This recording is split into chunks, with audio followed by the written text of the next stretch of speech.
This is Betting Weekly Premier League show. You're with myself, Dan Roebuck, alongside me, Nigel Seeley and Jack Wright. Nigel, a very good morning to you. Monte Carlo or bust for you this week. How's the tennis? We're busting. We've gone bust with the tennis. Don't worry about it. We haven't had one winner, I don't think. And I've come on this show to try and get me some money back. What chance have I got? I'm in big trouble. I was going to say man from Del Monte for Jack, but I think that might go above everybody said. Do you remember not man from Del Monte, Jack? The man who says yes. Yes, exactly. Well done. Nice of you to get the badge in. Get the badge in, son. Get the badge in. Yeah, nice of you to contribute for the addresses to everyone to send it to. I think you're one of the only people, so we've got you. We've got your number already, Dan. We know what you're about. You're not a team player. No, I ain't team. Time to tough anything for free, clobber. Oh dear, my address is on its way to you. I'm surprised you've not got it. Title chat. Before we get into some picks, we've got 6 plays over the course of the show. Liverpool blink first, Nigel, in title race here. City are plus 150, Arsenal plus 175. Liverpool from top of the tree to third in the betting, plus 225. What's your thoughts after they dropped points against United last weekend? Well, I was very disappointed. I'm very disappointed. They should have put the game to bed before half-time, shouldn't they? Should have been 3-0 up, should have been all over. But I think that's what's going to happen over the next few weeks. I don't think it's going to be the first team to drop points. I think it's going to change week on and week out. I think from a Liverpool perspective, from my point of view as a better Liverpool and I'm a Liverpool fan, I would have looked at those 2 quarterfinals in midweek and I've been thinking, well, that is pretty much perfect for me. A couple of draws all to play for in the return legs. Whoever loses is going to be deflated. So you just got to hope for a slip up. Obviously, they've been there, they've done it before. I do worry a little bit about in terms of like they rely so heavily on Salah to score the goals. I mean, Darwin Núñez had so many chances last week and couldn't put the ball in the back of the net. But I think all of them are going to drop points. This isn't going to be a title race that everyone's going to win. So it's a blip, no doubt about it. But I think that in midweek in those Champions League matches, I think they couldn't have gone any better for Liverpool. Yeah, it's going to be interesting to see how the teams rotate this weekend in terms of City and Arsenal. Jack, what's your take on the title race at the minute? Yeah, much the same. I think Liverpool look in a good position, actually, to be fair. Tottenham are going to hold some cards in this, haven't they? They're a bit of a bogey side for City. They're coming up. North London derby against Arsenal coming up. And, of course, we might well be seeing Man City and Arsenal playing each other in the semi-final of the Champions League. So there's so many twists and turns to come. And I would not be screwing up your tickets, certainly if you're a Liverpool fan or backer, as we are. Don't think we're going to get many twists or turns if the odds are to be believed when it comes to Man City's home game against Luton at the weekend. 10 a.m. Eastern Saturday. City minus 12.50. Luton 28-1 here. The draw 11-1. Over and underline is 3.5. And over 3.5 is minus money. I mean, first of all, Jack, City surely are going to rotate. They've got a big squad. Who do you think might play? Who do you think won't play against Luton? Because first goal scorer, anytime goal scorer players will be looking at Haaland. He might not start. Yeah, I had a little look down that list. I thought that's an opportunity, but you've got to try and second guess Pep. It's Pep roulette time as far as the squad is concerned. And yeah, trying to do that is a very, very tough task. Alvarez was the one that I think might come in at the expense of Haaland. That possibly is a play. You're then looking at, I'd say wait for team news and get on, but then the prices might well alter, of course, by then. But Haaland was obviously dropped recently, or rotated out of the squad, I should say, out of the starting lineup recently. So I wouldn't be surprised to see that move again, obviously, with that big game coming up in midweek. They'll expect to win this, whatever side they put out. We have got to play, Jack. What do you like in this one? Because it's counterintuitive to a certain extent, but then when you look at the numbers, this is the one. You're going to be nervous about it, but according to the stats, it should play. It should cash, Jack. Well, it's one that's going to be live until 90 plus 6, 90 plus 7, however long we get in this one, because the bet is, it should be anyway, both teams to score at plus 120. And I like that price. In essence, it's me playing a bet on Luton managing to score against Manchester City. I think the odds on Luton to score a goal about plus 117. So I think it's like very, very marginal on that. So we're going with both teams to score, yes, in this one. So I like the price. We know what we're getting with Luton, and I think they've got a chance of causing some problems against the Manchester City side based on what we've now talked about, that it'll probably be a rotated Manchester City side. They've got lots of injury problems and doubts at the back. They won't want to take any chances on their fit players defensively, certainly. So, and again, I think they want to get the job done as early as possible, City, which could well see not only rotation prior to the game, but within the game as well, which might well open the door for Luton. As I said, we know what we're going to get. They're going to be aggressive. They're going to play direct. They'll focus on set pieces, whichever ones they get, and the chance they get to counter-attack, they'll look to counter-attack with that pace that they've got. So simple as that, really. And as I said, placement of this game is crucial for the bet because it's a right slap bang in the middle of those two huge games against Real Madrid. And as Nigel's already said, absolutely perfectly poised, which not only for the title race, but only for this bet as well, that kind of said, yeah, that's going to be a play for me on this one. Luton have only failed to score in 2 of their last 13 away days. So they do know how to find the back of the net. We know they've caused problems for most teams in this league. They're not going away. They'll come in with confidence because of that win last week as well. And they've visited Spurs, Liverpool, Newcastle and Villa, scored in all those games, including 4 goals against Newcastle. So shows you what they have got in their locker. And these two sides obviously played each other twice already this season, both at Kenilworth Road, admittedly, but Luton took the lead and took a lead into half-time, made it tough for City. They ended up winning 2-1. And then in that cup game, looked like City were going to run riot. Haaland obviously scored 5 that day, but they ran out 6-2 winners. So, let's say 3 down. They still got 2 back in that one. So, again, with City, we've seen defensive frailties this season. They've conceded 9 of their last 13 at home. So, they've not been prolific at keeping clean sheets this season. Ederson's been injured, of course, as well as the defence. That's constantly changing, which is never an easy thing to do, than keeping clean sheets. They've conceded at home to Bournemouth, Palace and Burnley, and I'm taking them to concede again here against Luton at plus money, plus 120. And if Edwards is wearing a beige suit, Man City fans beware. I was about to ask Nigel about that. Do you think that Rob Edwards will do a Radian t-shirt? You're going to have a stateside backers of a certain age. You're going to have to Google this, Nigel. Me, I'm too young to remember that. I don't know what you're on about. No, I actually was quite tempted to put Luton in on the Asian handicap plus 3 goals or 2.75 goals. I don't think Man City are going to win this easy. I really don't. I like the plan both teams to score, but I also think that if Man City go maybe 1 or 2-0 up, then the play for me would be to get with Luton on the second half on the Asian handicap, or to get with Luton to win the second half or something like that, because I just think Pep wants to get the 3 points and get everyone fit for Real Madrid in midweek. So, yeah, I love opposing teams after Champions League matches, and especially I love opposing teams after Champions League matches when they have that very short turnaround, that 1 week turnaround this time of the season. I think it's very profitable. They can't. Luke, I mean, even like, it's crazy, but couple of small pounds on Luton at 28-1 isn't it? It doesn't seem the worst bet in the world to me, but I don't think this will be anywhere as easy as everybody expects on these odds. Yeah, it's going to be interesting. Second half play, I think, would be fascinating. I think you could be spot on with that, depending on the scoreline, of course, the game state. Let's move on to Brentford against Sheffield United, 10 a.m. Saturday, as the City game is. Brentford minus 240. Sheffield United 6-1 shots here. We thought that there was a result in Sheffield United. They got one late against Chelsea, Nigel, last time out. I mean, the question is there another one here for the Blades? What do you like? Well, there was some really, really strong favourites in this Premier League this weekend. On the Asian handicaps, I could have made a case for a lot of them, a valid case for a lot of them.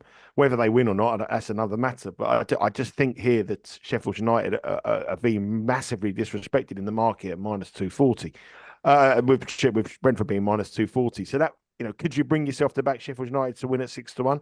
3 draws in the last 4 matches. The amount of goals they concede, you probably can't. But the way you can make a case for Sheffield United plus 1.5 against Brentford at minus 132, I can't believe that Sheffield United are plus 1.5. They both come into this match in pretty much identical form. Brentford, no wins in 9, 1 win in 12. Sheffield United exactly the same, 1 win in 12. Sheffield United, though, are improving. If you look at their last 4 matches, they're probably their best run of the whole season. 3 draws, scoring goals. I know they can't stop conceding, but that match against Chelsea, they were all desire and spirit to keep going and get the last minute goal against the Chelsea side that were full of confidence after that epic win against Manchester United. If they drew with Bournemouth, they drew with Fulham. And Brentford, I think they're in total disarray at the moment. We've spoken about them so many times since Tony come back. We said that he was sort of a bad influence to the team. Well, it was dropped the last match. When he come on, he was fighting with, rowing with everyone at the end of the time. I think Thomas Frank, I mean, he's got more hair than anyone in the Premier League. But if he stays there another year, he'll have less hair than me. I think he's, and you, Dan. I think he's. I can't see him sticking around there anymore because I think this is a team that are going one way and that's down. Whether it's this season, they're sucked into a relegation battle at the moment. They're still not out of it. But if next season they'll be way up there with one of the contenders to go down, unless they can get rid of Tony, get some money and strengthen the squad. There's reports that the club is unstable behind the scenes. You know, it might be for sale. There's rumours that it might be for sale. Defensively, they're all over the place. No Henry, no Norgard. They haven't looked the same. I think the defensive two, me and Henry, are just as important as Mboma and Tony. I didn't realise you were playing at the back, Nigel. Sorry? I didn't realise you were playing in defence. What are you talking about? Well, you keep talking about me. Oh, give us a quiz question rather than the gags. They're terrible. Anyway, get back to the real deal here. I think, both these sides are pretty identical as they come into this stage of the season in terms of their relevant form. But in terms of their metrics and in terms of the progression to the season, is Sheffield United with a much better team at this present time compared to Brentford in terms of the way they're scoring chances and the way they're creating chances. So I'm absolutely staggered that Brentford are -1 and that strong a favourite, and you can get +132, -132 and +1.5. If you look at Brentford this season at home, the one thing they have done is that, and Jack mentioned it the other week, when they play the top teams, they usually get beat, apart from when we were on them against Manchester United. But when they play the bottom teams, they usually win. So their 4 home wins this season have been Nottingham Forest, Luton, Burnley, and West Ham. So people might look at that and say, okay, yeah, they can, but they don't win them by wide margins. They've got to win by 2 goals against the Sheffield United side that are scoring goals, and Brentford are in turmoil at the moment. I think this is a price that is derived from the league table of this. We know Sheffield United are poor. We know they're the worst side, but they are playing with a little bit of freedom now. And then Wilder must have said to them, we know we're going to go down. They'll be the favourites to go back up next season. That's what they do. They're a yo-yo club. But he just said, come on, let's have a go at it. Let's not embarrass ourselves. If we score 2 and they concede 2, that's the way we go. And to go to this Brentford side that are completely not with any confidence. I know they played brilliant in the match against Manchester United, but couldn't create. But other than that, what they've shown in the last 10, 11 matches is of probably the worst in the Premier League at this current time. So I'm going to go with Sheffield United +1.5 here. I know it's going to be goals in it because they concede, but they've got no fear going forward at the moment. And I think Brentford, with the turmoil on, off the pitch, manager uncertainties, best player walking around like a sport brat, being dropped, I think there's problems there. So Sheffield United +1.5, -132. This was on my list. Go on. That was going to be my bet as well. I really like this bet, and so I put it in. But obviously, Nigel put his picks in first. Yeah, but you can always agree with me. Well, I am agreeing with you. I'm not that bad. No. It's just because you see me tip this, don't mean, I can't bet that. We could have had a 2-point. We need the points, Jack. Well, no, I agreed with me.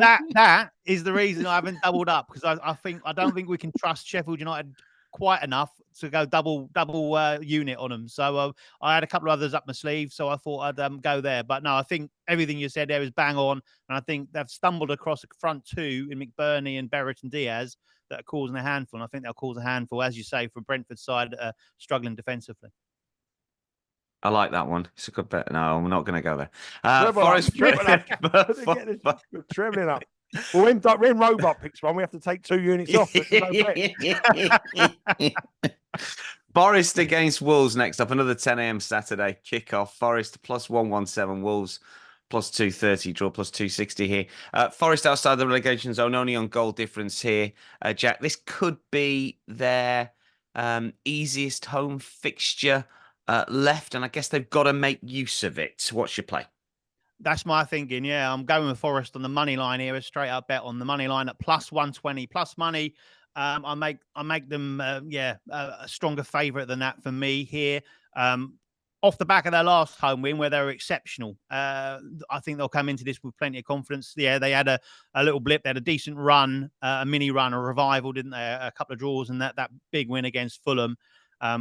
Halted last week with that defeat at Tottenham, but there's no real disgrace in going to Tottenham as a lower ranked side and getting beaten. And I think they went, toe to toe with Spurs, and they could well have kind of gone in front at half time, and it might have been a different result. But the key element of you're staying there is this is a game they've got a target. They've got City and Chelsea to come.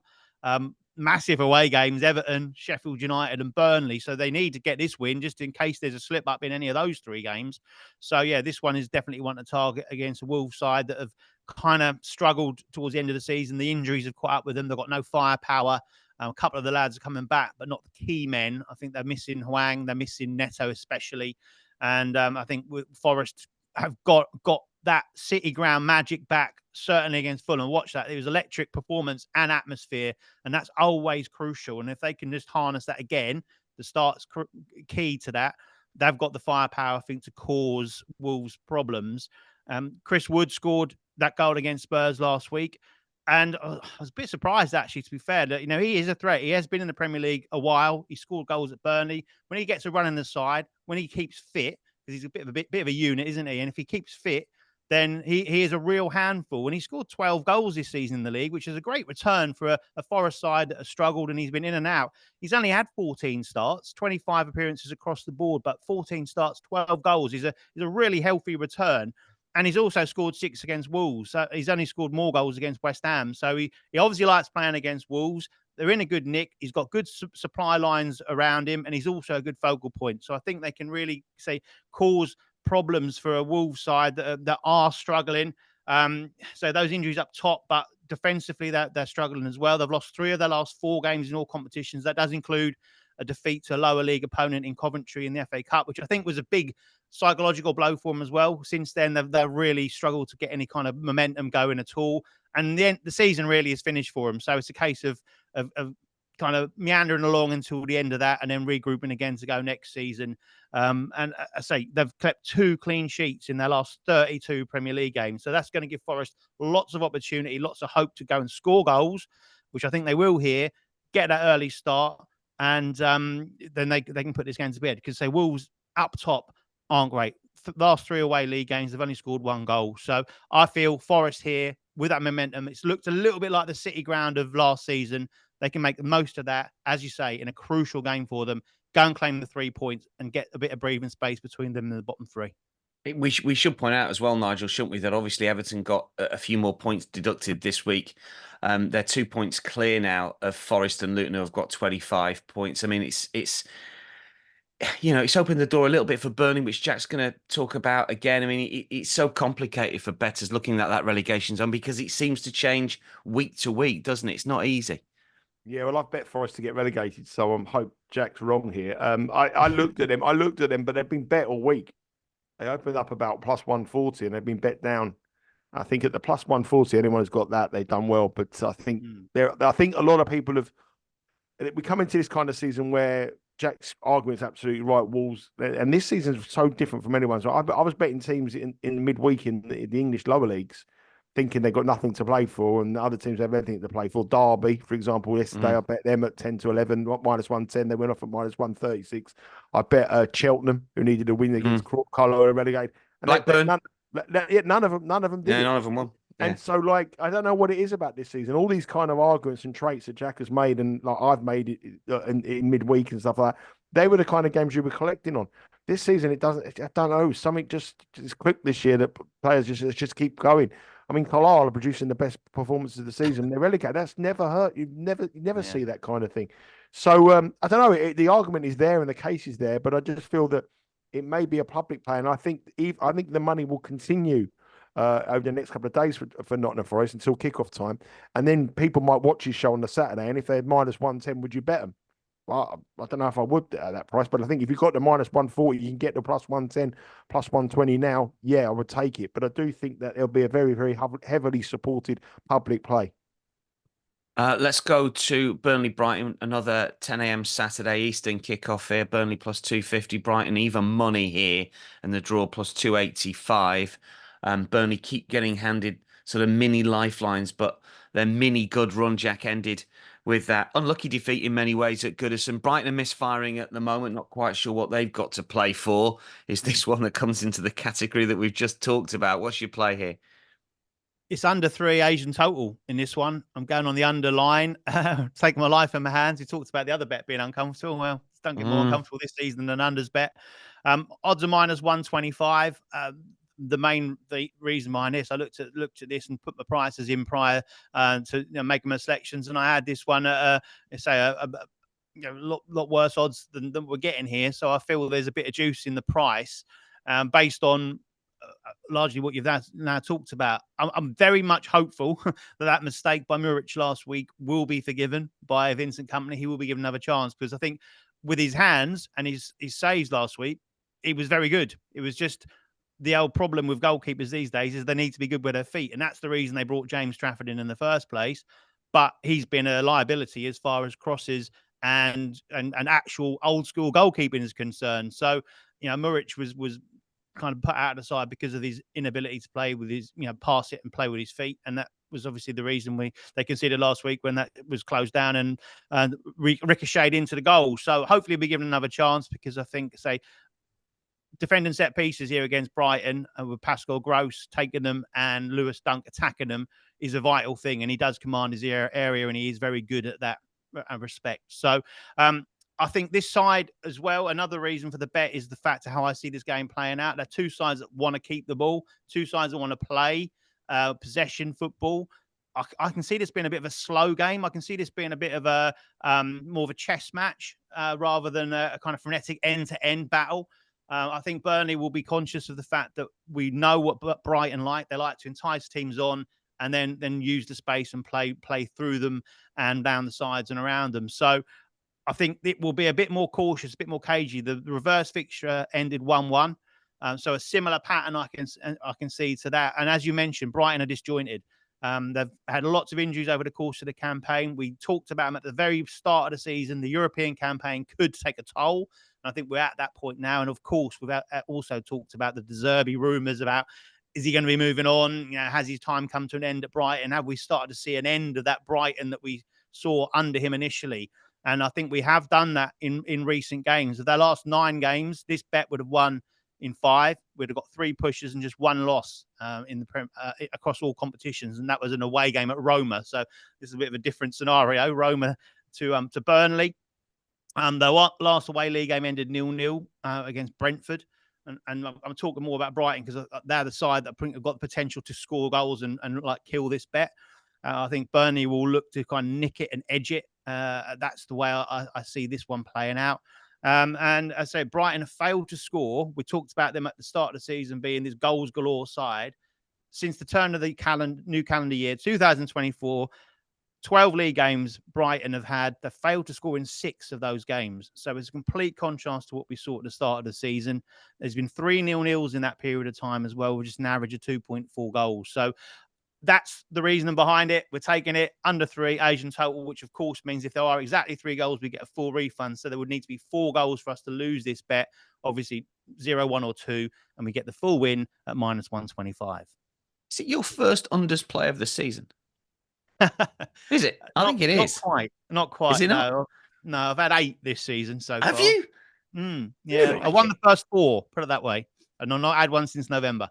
Ah, right. Okay. Fair enough. Of the year, then. First one of the year. First one of the year, yeah. I was going to back, I was going to put Burnley plus a half in this. Very close to getting the draw in Burnley. I mean, they were, as Jack pointed out, they were unlucky not to get something from Goodison Park. I mean, I thought it was a great bet last week. Burnley it was. One. Yeah. Got a push. Bournemouth, Manchester United. We can talk about next. This is 12:30 Saturday Eastern. Bournemouth plus 145, United plus 170. Anthony Iraola blamed the wind for his side's defeat, Nigel, at Luton last week. I put the wind down to a lot of things. You ever blame wind for anything? Oh, many a time. I blame the dog. That's what I do. I guess I never blame the reason I'm going to go with Man United here, and I'm only going with Man United because of the price. I can't believe they're not favourites to win the match. I know you're a Man United fan, Dan, and I know that Man United fans are absolutely in disarray of their performances. But the amount of shots they concede, yeah, we know they concede shots, but they score goals. They're scoring goals at the moment.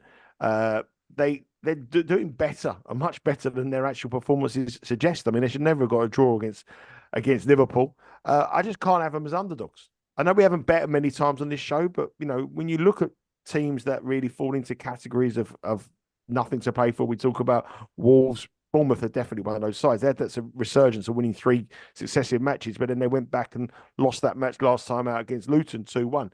So they're winning that match, lose 2-1 against Luton, and then they got Manchester United. Man United have a cup semi-final, don't they, to play in the next week against Coventry, but that's not really going to be anywhere near a priority here. But I just think on the prices, I mean, I'm old school in terms of how I approach these kind of things. I make little odds myself, and then I look at the odds of what the bookmakers suggest. And I made Man United marginal favourites here. Just marginal, only small. I think the draw's a big runner. And I just think their need is a little bit more than Bournemouth at the moment. Obviously, in the reverse fixture, they were humiliated at Old Trafford 3-0. But I just think United have got something to play for. They've got goals. They've found the superstar in since then. I don't think Rashford's playing, which is I think is an injury doubt, which is a bit of a concern for them. But I just think at this stage of the season, with Man United needing the points and trying to push into Europa position, it's going to get very, very tight in that sort of 6th position there. And Bournemouth not having the need. I'm surprised that a team like Manchester United, with their name, I know people might turn around and say, "Oh, you're saying that because of historically and all that kind of stuff." Oh, no, I'm not. I mean, they played the epic game against Chelsea, 4-3, scored 3 goals, and should have won that. Any other match, they would have 99% at the time. They've just drawn 2-2 with the Premier League favourites. Admittedly, again, they were lucky, but they scored goals. They scored 5 goals in the last 2 matches against a Bournemouth side who literally have nothing to play for.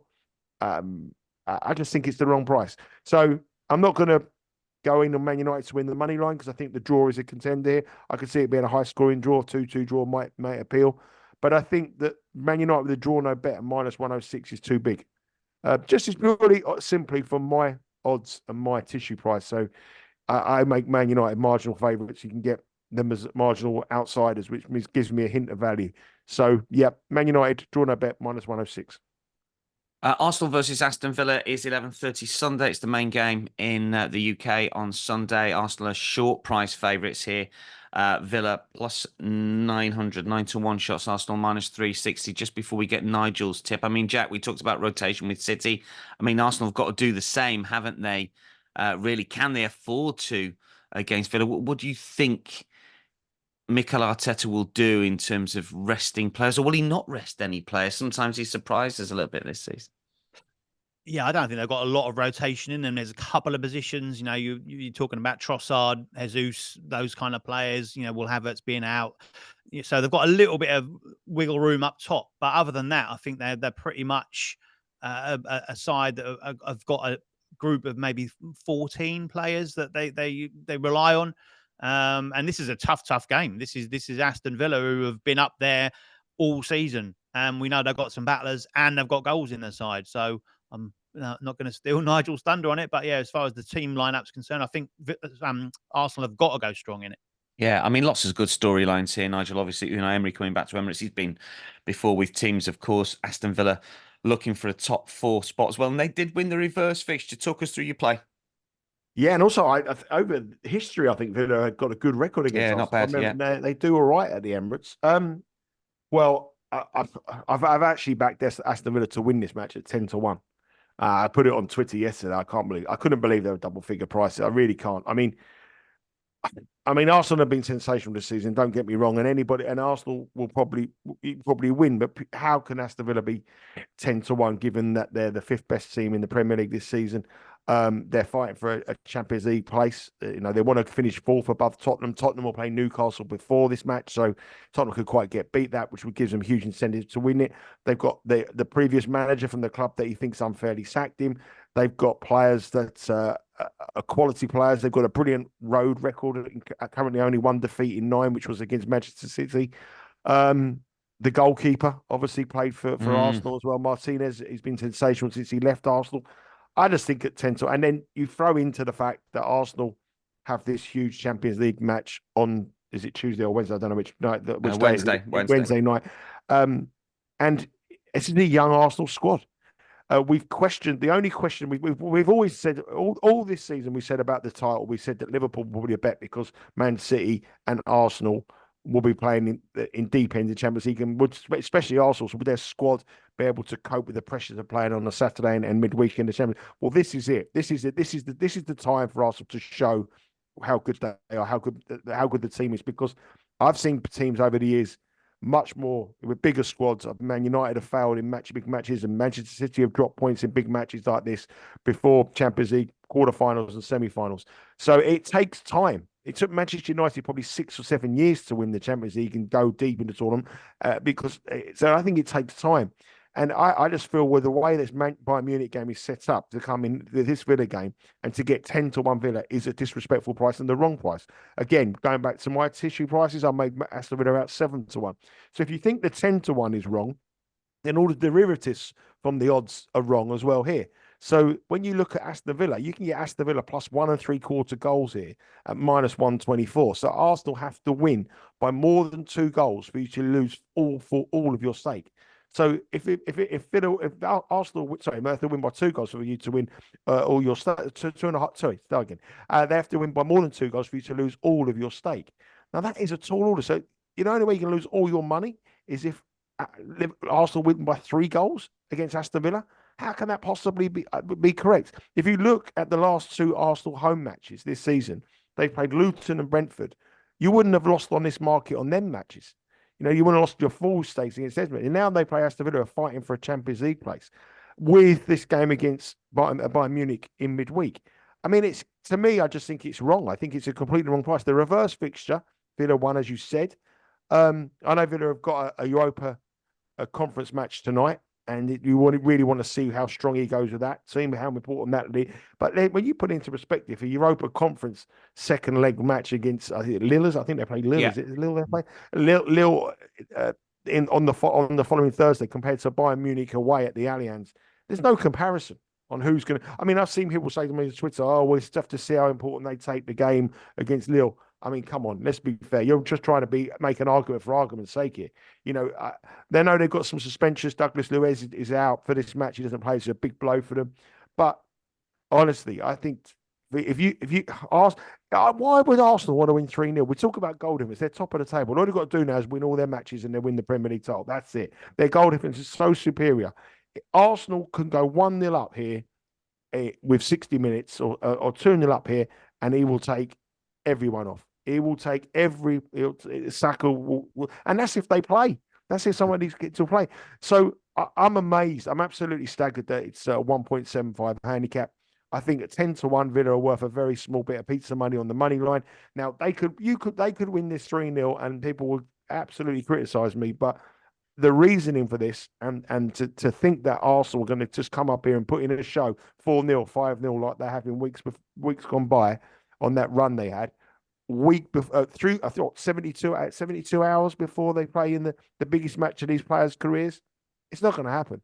So I think Villa plus 1.75 at minus 124 is one of the best bets, not of the weekend but of the season so far.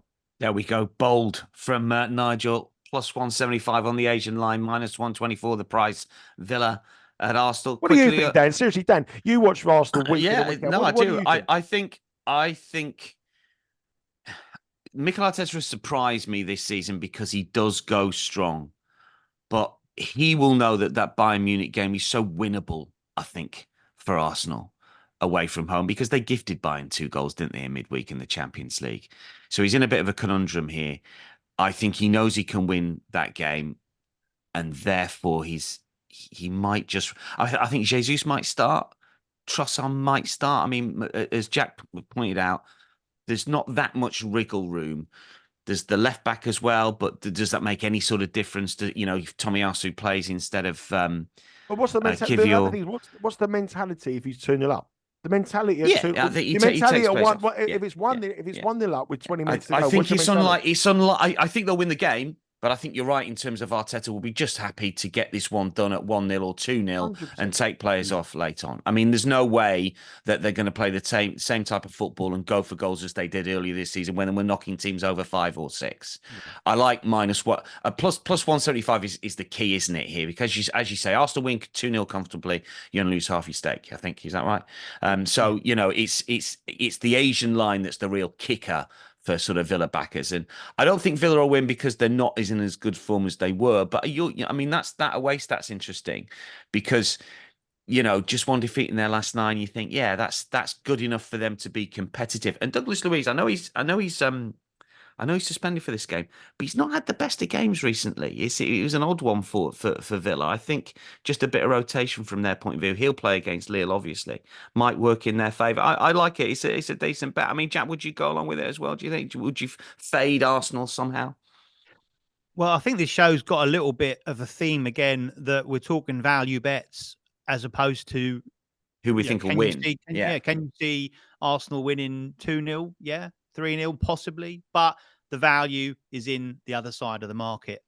Same goes for the Manchester City bet that we talked about. Same goes for pretty much all those bets that we've said about where you go, what's your price, and are you getting a better price? And value is a key element, the huge element in betting, isn't it? You bet with value. It's like, once you understand that, sometimes that doesn't mean you're going to get a winning bet. Like, say, if I offered you 3-1 on a coin toss, one side or the other, don't necessarily mean you're going to win it, but you're certainly getting the right bet, aren't you? And that's all you need to do. And you do that through the course of a season and the course of a lifetime, you'll come out on the right side.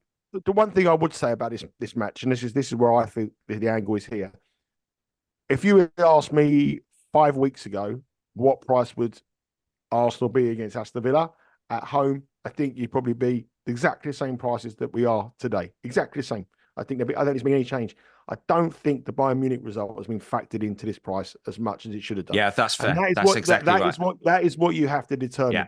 Now, if you think Arsenal are going to go full strength and go all out and win, they'll probably win 3 or 4-0. If you think that match has a bearing on Wednesday's match and the performance here has a bearing on Wednesday, which I do, then the plus 175 is wrong, and that is the important factor. There is no. I could have overestimated the importance of the Bayern Munich game, whereas others won't have it so much into their factoring. But I do think that is in every player, every team that goes to, every supporter and every player goes to that match on Saturday. They'll be talking about Wednesday more than there will be this game. It's a much more bigger fixture for them. Yeah, this is certainly a case of you look at the priorities and you go, what are Arsenal's and Arteta's priorities? And it's not to win 4-0, 5-0. Just win this match. That's 3 points, 1-0. And keep all their injury free. They're the two things. They want to win it and they want to keep everyone injury free and as fit as possible. Yeah, I think the key thing here, as Nigel's pointed out, minus 360 is a price that would have been there a few weeks ago, and it doesn't take into consideration the game state or the tie state of the buying game. And, we'll see what happens on Sunday. But I think Arsenal will win. I think it'll be 1 or 2. It could easily be 2-1, which means we get a full cash for this one. Just very quickly before we wrap up, just your thoughts on the Liverpool game. Jack, you go first here. Are they going to slip up against Palace at home? I mean, they're even shorter, minus 480. They take on Atalanta in the in Europa League at Anfield tonight. I mean, they're not going to slip up, are they, against Palace? The short answer is no, they're not. There you go. Can you make a case for Palace on the Asian line? I don't know what it is. No. I was looking at underdogs in the Asian line. Crystal Palace is one I couldn't make a case of. But over the Premier League, over the last 2 or 3 seasons, I think Crystal Palace have been the most profitable team that on the road if you bet them, because they went to Man City a couple of times and won. Yeah. But Liverpool's home record at Anfield is so strong. And they need the goals now. They need to chase down Arsenal. It's up to them now to chase down and close that goal difference down. So it's changing fortunes each week in the Premier League. It's going to continue for the next 6 or 7 weeks as well. Let's get some best bets. Nigel, what's your best play this weekend? Listen, it's got to be Aston Villa plus minus 3 goals. I said it's not only the best bet of the week, it's the best bet of the season. I think mathematically, purely and simply, it is one of the best bets of the season, yeah. Jack, what's your best play? I'm going for both teams to score, yes, in that Man City Luton game. It's a weird one, that, because it's uncomfortable on the face of it, but you know all the stats are right. Nigel, Jack, thanks for your company. Good luck with your picks. That's a wrap for Matchday 33 of Betting Weekly Premier League show. We are back next week. For now, though, from all of us, it's goodbye.